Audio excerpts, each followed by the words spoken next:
2 weeks later, JK was staring at himself on the mirror and admiring his baby bump that is visible now. He smiled to himself. JK, today I have meeting with my baby. I will know how my baby is doing. I had reached few minutes ago and leaned on the door frame with crossed arms, staring at his cookie talking with their baby while seeking his baby bump on the mirror. He smiled at him. Tai, by the way, what do you want, baby girl or baby boy? JK turned back and smiled to him. JK, it doesn't matter to me, Tai. Tai, yeah, it shouldn't matter also. We might have a baby boy now. Next year, a girl, then twins, triple. They will keep coming. It is JK. JK gasped and looked at him wide-eyed. Tai laughed at him. Tai, relax, baby. I am just kidding with you. JK smiled faintly at him. Tai, what happened? JK walked to him and cupped his face, resting his forehead on Tai. JK, I laughed seeing you happy like this. Diane, I am only like this when I am with you, so stay always with me. JK all nodded, smiled. Tai, we are getting late for your checkup. Let's go. Tai held JK's hand, taking him downstairs so that they have breakfast and leave to the hospital. Granny, Beard, you are going to hospital with Jungkook today? They were having breakfast. Tai nodded. Granny smiled at a little and continued to have her food. Tai and JK stared at each other, smiling. Jisho bit his lips to control her sobs. She cannot stand Taekook's happiness. She is suffering so much, and all her little brother can see is Jungkook and his baby. He doesn't even care for her anymore.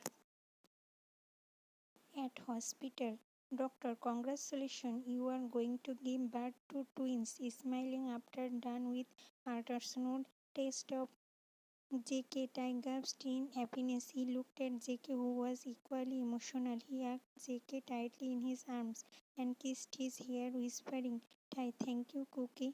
The doctor smiled at them. She could see that this baby brought Mr. Kim close to the Jungkook, but she didn't comment on their relationship as it's their personal life and she is only doing her duty as doctor right now.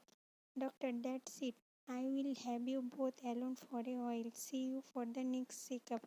The doctor stood up from her chair and was about to leave. Right, doctor, he called her. Everything is alright now with Cookie and our babies. Doctor smiled and nodded her head. Doctor, trust me, she is fine and the babies are also fine. Tai nodded. Thank you. Doctor left from the room. JK, is it necessary to keep asking the doctor many times if we are fine? She had already told you so many times that everything is under control. Everything is alright. I need to be completely sure. JK, Lord Governor, he pouted and kissed him passionately. Tai responded to his kiss but broke it within second, making JK frown at him. Tai, we are in hospital room, Cookie, not our room. JK bite his tongue cutely. He doesn't know what happens to him suddenly these days. He always wants Tai to be near him, pampering him like he does. Tai kissed JK's baby bump and stood up from his chair holding his hand. Tai, let's go. I will shower you with kisses at home. JK giggled, standing up from the chair. Both walked together towards the door with a huge smile on their faces, proud parents of twins. 6 months, JK walked out of the bathroom and stood still on his way, holding his head, feeling dizzy. Granny rushed to JK and held him by her shoulder. She took JK to the bed. Granny, are you feeling well? JK nodded weakly. Granny filled the glass with water placed on the side table and made JK drink it. She sat beside JK and patted JK's back gently. JK, suddenly I felt dizzy, like I was going to faint. Granny, yes, it's normal. As I already said to you, do not walk here and there now. Take proper rest. JK nodded his head. JK, Tai keeps telling me to rest. Granny, then listen to his word and take rest now. She got up to leave but stopped on her way. Granny, if you need anything, then call me. JK nodded his head, smiling a little. These days, Granny has been talking with him politely. They haven't been like close yet, but there was respect in the relationship they share, which wasn't there when he first came to his house. Yon took talked with him few times. Mrs. Kim and Jisho continued to treat him the same way. Jackson is like a non existent member in the family. He keeps working all day and this is late at night. At that time, he is already sleeping with Ty. So he hasn't got the chance to interact with Jackson so much, but it's good for him only. As Ty had already said for him to keep distance from Jackson, as he is not a good man. Leaving all this thought aside, he caressed his belly, smiling, and whispered to his babies, "You both babies are growing day by day." Later at night, Ty rushed inside his room. He sat beside JK worriedly.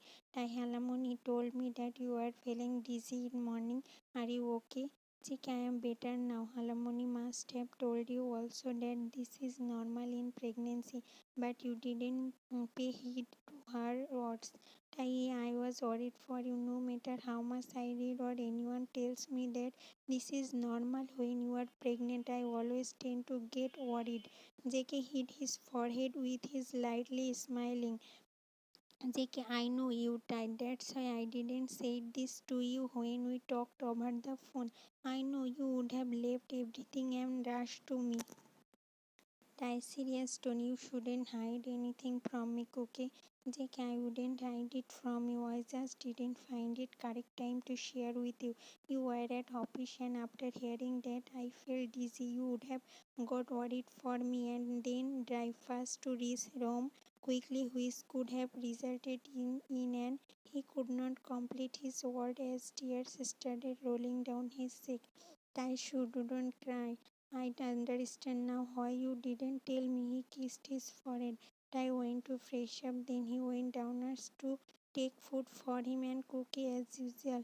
After the dinner had together, Ty massaged Jake's back and his legs while Jake was still moving.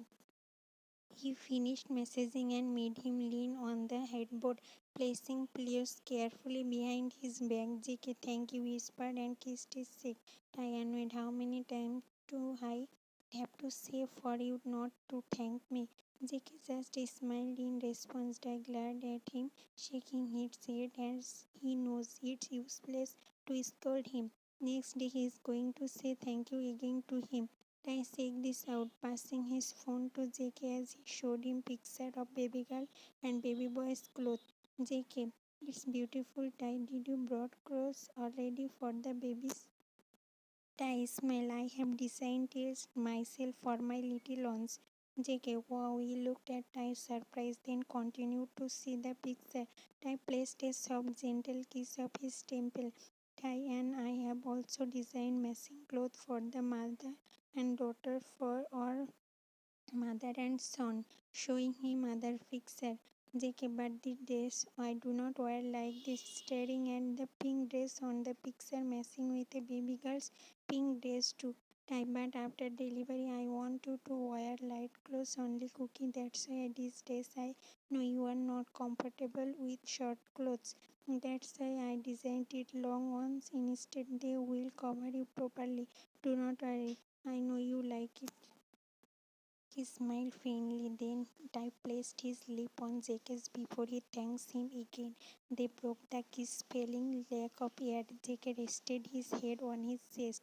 Ty leaned on the headboard comfortably and wrapped his arm around his waist, caressing his belly. It's one of his favorite things to do with him now. Next day came corporation, last day of JK's 6 month. "Ty, I do not know why you are so stubborn. I already told you to stay at home and rest, but no."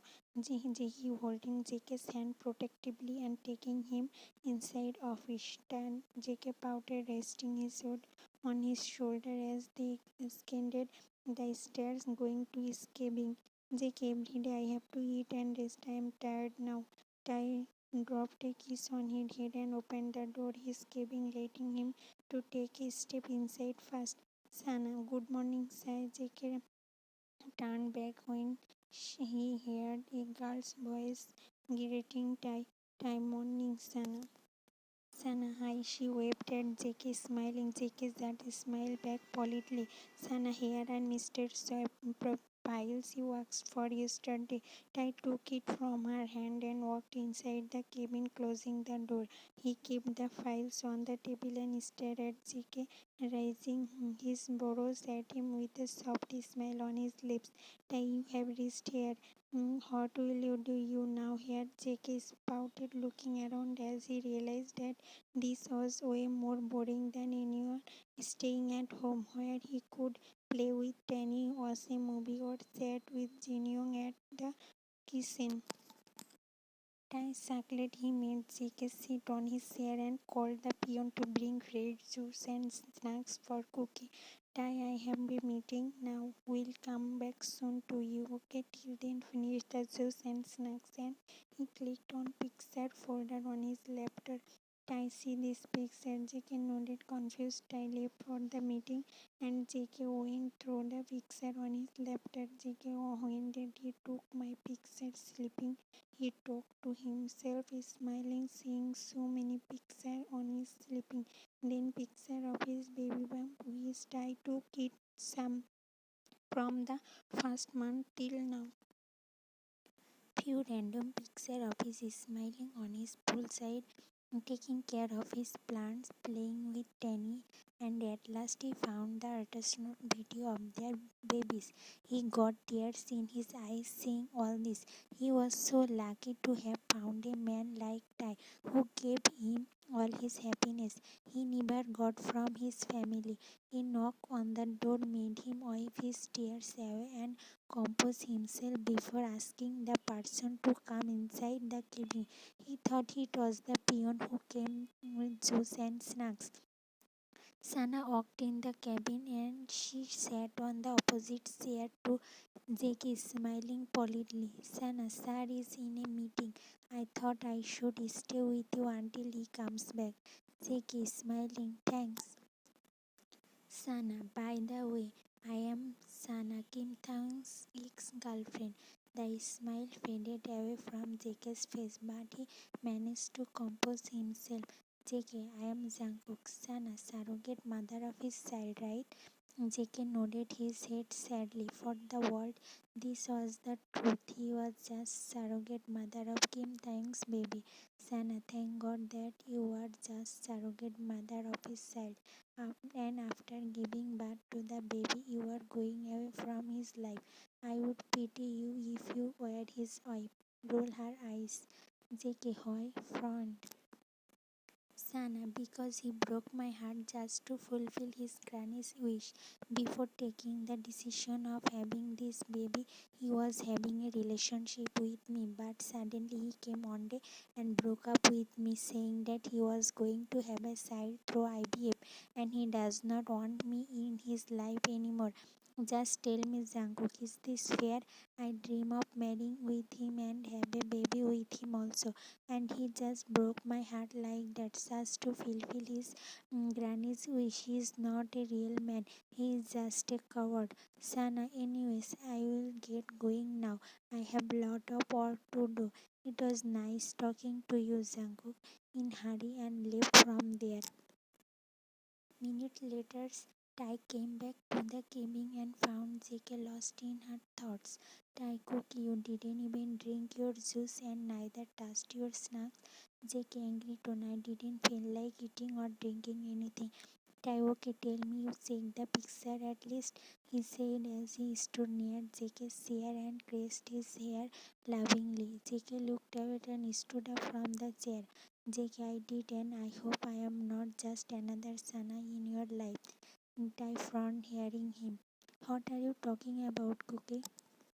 Jake looked back at him. Jake, is it true that you were in a relationship with Sana before I entered in your life? Tai took a breath and heart sighed. "Mm, Tai, so she told you this?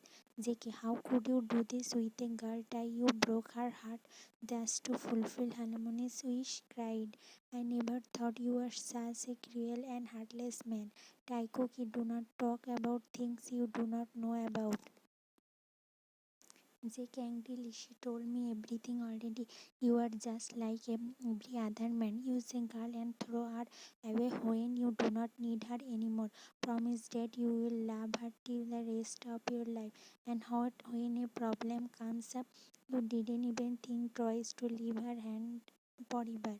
Just because Alamoni wanted a grandchild, you broke her heart. Couldn't you fight with Alamoni for your life? What was the problem of getting married to the girl you are already having a relationship with and have a baby with her? He started having difficulty in breathing. I hugged him to calm him down. Jake tried to push Ty away, but he didn't let him. Ty had listened to me first. Do I really deserve this much hate from you after everything we spent together? Did I fought with my family for you so that today you just believe blindly in what Sana says and doubt on me? Everyone in my family tried to make me against you, Cookie, but never for once I doubted on you, even though I didn't know anything about you. JK, then you tell me what's the truth. I will believe you. Giving up or pushing him as JK finally hugged him back tightly and closed his eyes. I was never in a relationship with her before I met you. She is head designer of Kim Corporation, so we often used to have lunch together and attend fashion shows together. Media people started talking about us and stalking us everywhere, and fans started shipping us. This excited Sana. She too started thinking in the possibility of having a relationship with me. I made it clear that to her that I do not believe in love, neither I am ready for commitments. There is absolutely nothing between me and her before you entered in my life, Cookie. I never betrayed you, JK, but she loved you. I never loved her. I love you, damn it, shouted angrily, breaking their hug. JK touched his baby bump. Our baby's kicked, he told Ty, smiling through the tears in his eyes. Ty kneeled down over him. He placed his palm on his belly, smiling emotionally when their babies kicked again. Ty, oh, they kicked again, he reacted excitedly. He kissed his belly and rested his forehead on JK's belly, closing his eyes. I am sorry, babies, for shouting at your mom. I am really sorry. JK stopped caressing his hair. JK, no, do not say sorry. Ty is not your fault. I only got influenced by her words and doubted on your character and your intention. I am really sorry. I shouldn't have blamed you. Ty, it's not your fault. Cookie, he stood up and cupped his face, wiping away his tears. 2 hours later, Zaki was sitting on Ty's lap, resting his head on his chest and playing with his shirt buttons. Ty was just silent, lost in his thought. It wasn't easy to handle this situation for him. He wanted to explain to Zaki what happened in past. At the same time, he was angry on Jake for having doubted on him and believing in Sana, and last and most important, he had to remind himself that he is pregnant and he needed to handle this situation very calmly and carefully. But at last he ended up shouting at JK while confessing his love to JK. JK, Ty. JK, I love you too, damn it, he confessed, staring at him and mimicked it him at last cutely. Ty's lip broke into a smile and he kissed JK's lip to show him how much happy he was to hear the love confession from his mouth. JK, are you still angry with me? Yes. JK, guilty. What can I do to make you feel better? I finish your juice and snacks. Come on, be a good boy now. He pushing the plate near JK. Ty, babies, tell your mama that Papa wants to. His smile back on his face. This upset look doesn't suit him. He talked with his babies. JK smiled, hearing that, making Ty smile also, confessing their love to each other and getting to know that they are expecting babies twins marked at end of the second trimester.